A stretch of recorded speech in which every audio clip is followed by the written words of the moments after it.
जय हिंद फ्रेंड्स। स्वागत है आप सभी का आज की क्लास में। दोस्तों, आज हम पढ़ेंगे दैनिक जीवन में जो पीएच है उसका क्या महत्व है। ठीक है, इससे पहले हम एक बात कर लेते हैं। कल हमने पीएच स्केल के बारे में कुछ बातें की थी। तो आपके एक प्रश्न है, अभ्यास प्रश्न, उसके अंदर दिया गया है ताजा दूध का जो पीएच है वो कितना है।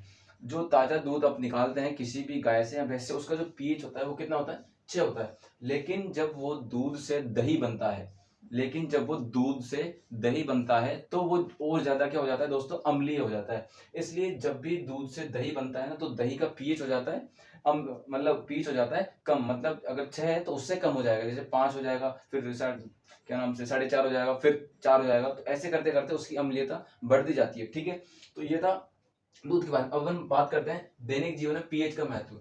देखिए, हमारे पहली अपन बात करते हैं हमारे जो पाचन है उसके अंदर पीएच का क्या महत्व है।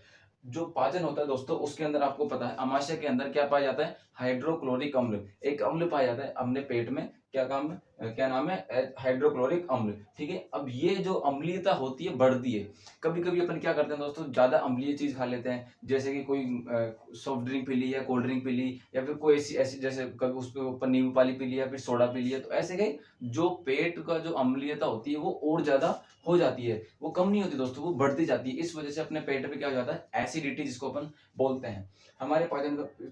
अब जो एसिडिटी होती है उसके लिए अपन क्या उपचार करें, उसके लिए उपचार है या तो आप बाजार में इनो मिलता है उसको पी सकते हैं, या फिर मिल्क ऑफ मैग्नी से आता है, आप किसी भी केमिस्ट की दुकान पर से आप जाकर के एंटासिड, एक तो एंटासिड होता है और दूसरा मिल्क ऑफ मैग्नी से होता है, उसको आप खरीद करके पी सकते हैं उस डॉक्टर की सलाह से। ठीक है, तो ये होता है मिल्क ऑफ मैग्नीशिया और एंटासिड। अब अपन बात करेंगे दंत क्षय क्या होता है। दंत क्षय का मतलब होता है कि जो दांतों की जो परत है वो टूटने लगती है, वो खिरने लगती है, वो खराब होने लगते हैं। ठीक है, वो कमजोर होने लगते हैं, उसके अपन को क्या बोलते हैं, दंत क्षय। ठीक है, अब मुंह का जो पीएच होता है, अपना जो मुंह होता है उसका पीएच कितना होता है, 5.5। ठीक है, अपना मुंह का जो पीएच होता है 5.5। अब यदि वो 5.5 से नीचे आता है, यानी कि 5.4, 5.3, 5.2 नीचे आता है, तो उस पीएच का क्या मतलब होता है, अपने मुंह में क्या होता है, अम्लीयता बढ़ती जाती है, और इसी कारण से क्या होता है, हमारे दंत क्षय शुरू हो जाता है। ठीक है, अब इसका उपचार क्या है, अपन कोलगेट वगैरह करते हैं तो वो सभी लोग करते हैं। ठीक है, तो इसी वजह से करते हैं ताकि हमारे जो दांत है उसका क्षय ना हो। और इसका सबसे बड़ा जो उपाय है मैं आपको बताता हूँ, अगर किसी के दंत क्षय हो रहे हो तो आप रात को सोने से पहले ब्रश कीजिए दोस्तों। सोने से पहले जब आप ब्रश करते हैं तो रात को जब आपके लार बनती है तो वो लार क्या काम करती है, उस जो दांत होती है उसकी परत को साफ करने का काम करती है। लेकिन होता क्या है, जब अपन कुल्ला किए, बिना कुल्ला किए या बिना ब्रश किए सो जाते हैं, तो वो दांत क्या है, उस परत जो इनेमल परत होती है उसके बीच में एक अम्लीयता की परत हो जाती है, जिससे वो क्या होता है, जो दांत है वो साफ नहीं हो पाता है। इस वजह से हमारे दांत क्या हो जाते हैं, जो दंत क्षय हो जाता है शुरू हो जाता है। इस ठीक है, दंत मंजन करें, और या तो आप कुल्ला भी कर सकते हैं खाना खाने के बाद में, ये जरूरी है। ठीक है, अब हम बात करते हैं पौधे एवं पशु की रसायन से सुरक्षा। पौधे एवं पहचान, देखिए दोस्तों, कुछ जहरीले पौधे होते हैं और कुछ जो जीव होते हैं वो जहरीले होते हैं। जहरीले तो ठीक है, अब जैसे अपन बात करते हैं सबसे पहले मधुमक्खी। कैसे, मधुमक्खी जो होती है वो जब भी डंक मारती है तो हमारे शरीर में क्या छोड़ती है, फॉर्मिक एसिड। आपने देखा होगा कि मधुमक्खी जब काट, बहुत तेज जलन पड़ती है, बहुत तेज, मतलब बहुत ज्यादा जलन लगती है। लेकिन कभी कभी लोग क्या करते हैं, मधुमक्खी के ऊपर शहद लगा लेते हैं तो भी वो ठीक हो जाता है। या फिर अपन क्या करें, बेकिंग सोडा जो होता है, अपन घर में बेकिंग सोडा मिल जाएगा तो उसको आप लगा लीजिए जो जहां पर डंक उसने काटा है। ठीक है, मधुमक्खी कौन सा अम्ल छोड़ती है, फॉर्मिक अम्ल। उस क्या क्या लगाओगे आप उसके ऊपर, बेकिंग सोडा। ठीक है, बेकिंग सोडा नहीं, अगर शहद है आपके घर में तो शहद भी उसके ऊपर लगा सकते हो। ठीक है, ठीक है, तो अब हम बात करते हैं नेटल के बारे में। नेटल दोस्तों एक स्पेशल तरीके का पादप जो पौधा होता है, तो उसका नाम क्या है, नेटल है। अब जब अपन उस नेटल की पत्तियों को छूते हैं तो उसकी जो पत्तियां होती है उसके थोड़े थोड़े धागे जैसी, कांटे जैसी संरचना होती है, और उसके अंदर क्या पाया जाता है, मैथोनोइक अम्ल। और जैसे अपन को छूते हैं तो वो मैथोनिक अम्ल हमारे हाथ में चिपक जाता है और इससे भी वो जलन मिलती है। ठीक है, तो उसका उपयोग क्या है, अपन डोक की एक पत्ती आती है, डोक मतलब एक पौधा होता है जिसकी पत्ती आती है, उसको रगड़कर आप उसका जो पादप है नेटल, उसका निदान कर सकते हैं। ठीक है दोस्तों, तो ये था हमारे दैनिक जीवन में हम क्या क्या उपयोग कर सकते हैं। अब हम देखते हैं कुछ सामान्य अम्ल के उदाहरण, जैसे इसके अंदर हाइड्रोक्लोरिक अम्ल पाया जाता है हमारे पेट में, हमारे दंत से होता है तो अम्लीयता बढ़ती है। लेकिन मधुमक्खी कौन सा अम्ल छोड़ती है, फॉर्मिक अम्ल। नेटल छोड़ता है मैथोनिक अम्ल। वैसे ही अपन बात करते हैं सिरका। दोस्तों सिरका जो होता है हमारे किचन के अंदर पाया जाता है, तो वो हमारे जैसे सब्जी के अंदर डाला जाता है या फिर किसी अचार को बनाते हैं तो उसके अंदर भी डाला जाता है, ताकि सब्जी जो अचार है वो भी लंबे टाइम तक चले। जो सिरका होता है उसके अंदर पाया जाता है एसिटिक अम्ल। क्या पाया जाता है? एसिटिक अम्ल। अब और जो संतरा होता है उसके अंदर पाया जाता है सिट्रिक अम्ल। संतरे से याद रखना सिट्रिक, संतरे से क्या याद रखोगे? सिट्रिक अम्ल। इमली की बात करेंगे, इमली जो होती है इमली टार्ट्रिक अम्ल। इमली के अंदर पाया जाता है टार्टरिक अम्ल। ठीक है, टमाटर में ऑक्जेलिक अम्ल पाया जाता है, दही में लैक्टिक अम्ल। ये तो आप किसी किसी को पता होगा कि दही के अंदर क्या पाया जाता है? लैक्टिक अम्ल। नींबू के अंदर पाया जाता है सिट्रिक अम्ल। नींबू और संतरा लगभग लगभग सेम आकार के होते हैं, वो भी गोल होता है लगभग, तो उससे क्या याद रखोगे? संतरा और नींबू में सिट्रिक अम्ल। चींटी के जो चींटी होती है वो काट लेती है, तो उसमें होता क्या है? मेथोनिक अम्ल। और इसी वजह से हमारे जलन मिचती है और वहां पर थोड़ा सा सूजन भी आ जाता है। ठीक है, तो चींटी क्या कौन सा अम्ल छोड़ती है? मेथोनिक अम्ल। ठीक है दोस्तों, अब हम बात करने वाले हैं अम्ल और क्षार की अभिक्रिया के बारे में। ठीक है, देखिए अब उससे पहले हम थोड़ा सा और एक बात कर लेते हैं कि गंधीय सूचक क्या होता है। गंधीय सूचक दोस्तों हमने पहले सूचक के बारे में पढ़ लिया था, प्राकृतिक सूचक जैसे कि हल्दी हो गया, हाइड्रेंजिया हो गया, पेटूनिया हो गया, जेरानियम हो गया। ठीक है, तो वैसे ही एक अलग प्रकार का सूचक होता है गंधीय सूचक। इसका मतलब क्या होता है? वो सूचक जो गंध उत्पन्न करता है। जैसे अब गंध कैसे उत्पन्न करेगा दोस्तों? जब भी जो गंधीय सूचक होते हैं जब उनको हम अम्ल के साथ मिलाते हैं तो एक स्पेशल जो उनकी गंध होती है वो छोड़ते हैं, और जो क्षार के साथ मिलाएंगे तो वो स्पेशल एक अलग प्रकार की गंध छोड़ेंगे। मतलब अम्ल में अलग गंध और क्षार के साथ में अलग गंध। ठीक है, तो इसी को अपन क्या बोलेंगे? गंधीय सूचक। अब इसका उदाहरण होता है, एक तो वेनिला होता है, प्याज का तेल हो गया या लौंग का तेल हो गया। ठीक है, ये क्या कहलाएंगे? आपके गंधीय सूचक। मतलब होगा क्या कि जब अपन इनको अम्ल में डालेंगे तो एक अलग प्रकार की गंध छोड़ेंगे, जिससे अपन को पता लग जाएगा कि भाई ये क्या है? अम्ल है। और इनको जब अपन क्षार में डालेंगे तो अलग प्रकार की गंध छोड़ेंगे, और उस गंध से अपन क्या पता लगा सकते हैं कि ये क्या है? क्षारीय है, जो भी पदार्थ अपन जिस पदार्थ में भी अपन इनको मिलाएंगे। ठीक है, अब अपन बात करेंगे क्षार व अम्लों की अभिक्रियाएं। दोस्तों मैंने शुरुआत में आपको बताया था कि भाई क्षार और अम्ल बेसिकली कि जब अपन क्षार को और अम्ल को मिलाते हैं तो क्या बनता है? लवण बनता है। ठीक है, तो अम्ल और क्षार को मिलाएंगे तो क्या बनेगा? लवण। ठीक है, उसी की अभिक्रिया अपन सबसे पहले बात करेंगे। आइए,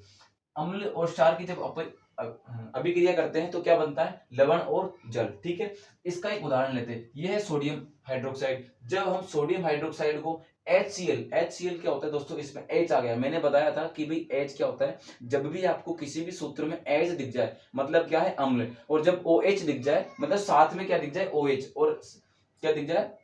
OH, तो वो कहलाता है क्षार। और ये इसमें क्या है? H है। क्या है? केवल H है। इसको अपन क्या बोलेंगे? हाइड्रोक्लोरिक अम्ल। ठीक है, जब अपन इन दोनों की अभिक्रिया करवाएंगे तो क्या बन जाएगा? Sodium chloride. सोडियम क्लोराइड और पानी अलग हो जाएगा। ये क्या है? आपका लवण है।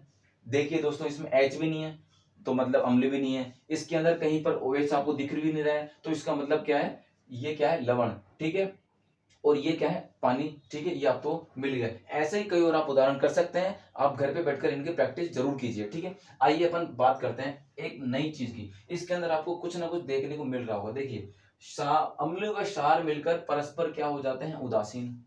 बताया था मैंने कि भाई जब अपन 14 pH वाले को और 1 pH वाले को, मतलब 14 pH वाला क्या होगा?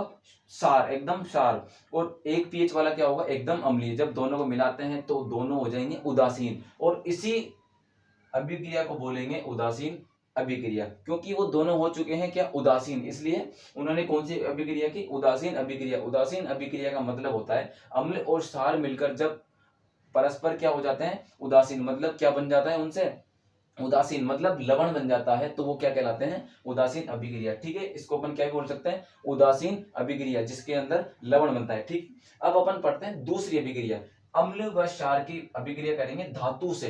अम्ल और क्षार की दोनों की क्या करेंगे? पहले अम्ल की करेंगे फिर धातु की करेंगे। नहीं, पहले अम्ल की करेंगे फिर क्षार की करेंगे। किसके साथ? धातु के साथ में। ठीक है, अम्ल प्लस धातु, मतलब अम्ल को जब धातु के साथ मिलाया गया तो लवण तो बना, लेकिन उसके साथ क्या निकली? Hydrogen gas. क्योंकि उसके अंदर क्या पाया जाता है? हाइड्रोजन के आयन पाए जाते हैं अम्ल के अंदर। ये हमने बताया था। अम्ल और धातु की अभिक्रिया करवाएंगे तो क्या बनेगा? लवण और गैस। एग्जाम्पल लेते हैं इनका। सल्फ्यूरिक एसिड H2SO4, मतलब होता है सल्फ्यूरिक एसिड, जब इसकी जिंक, जिंक क्या होता है धातु की श्रेणी में आता है, तो जिंक के साथ अभिक्रिया करवाएंगे तो क्या बनेगा जिंक सल्फेट, SO4 होता है आपका सल्फेट। अगर H2SO4 है तो सल्फ्यूरिक अम्ल, और SO4 है तो सल्फेट, और सल्फेट को किसके साथ अभिक्रिया कर लिए जिंक के साथ में, तो क्या बन जाएगा जिंक सल्फेट। ये भी क्या है लवण है, क्योंकि इस पर भी क्या दिख रहा है H आयन दिख रहा है क्या नहीं दिख रहा है, OH दिख रहा है क्या नहीं दिख रहा है, मतलब क्या बन जाएगा फिर ये लवण बन जाएगा, ठीक है। और इसके हाइड्रोजन गैस तो है ही, ठीक है। अब देखते हैं आगे, जब क्षार की अभिक्रिया करवाएंगे धातु के साथ में तो क्या बनेगा लवण और हाइड्रोजन गैस, मतलब क्या हुआ जब क्षार की और अम्ल की दोनों की अपन किस धातु के साथ में किसी भी धातु के साथ में अभिक्रिया करवाएंगे तो क्या बनेगा लवण बनेगा और हाइड्रोजन गैस भी निकलेगी। दो तो फिक्स हैं, अम्ल की अभिक्रिया धातु से लवण और गैस, कौन सी हाइड्रोजन वाली, क्षार की और धातु की तो भी लवण और हाइड्रोजन गैस, ठीक है। इसका उदाहरण लेते हैं 2NaOH, हाइड्रोजन के अपन ने दो अणु लिए और जिंक के साथ में इसकी अभिक्रिया करवाई, जब अपन ने इसकी जिंक के साथ में अभिक्रिया करवाई तो क्या बनेगा अपने सोडियम जिंकेट, ZnO2 कहलाता है जिंकेट, Na तो आपको पता ही है सोडियम, और ZnO2 कहलाएगा जिंकेट, प्लस हाइड्रोजन गैस वही लवण और हाइड्रोजन गैस, ठीक है।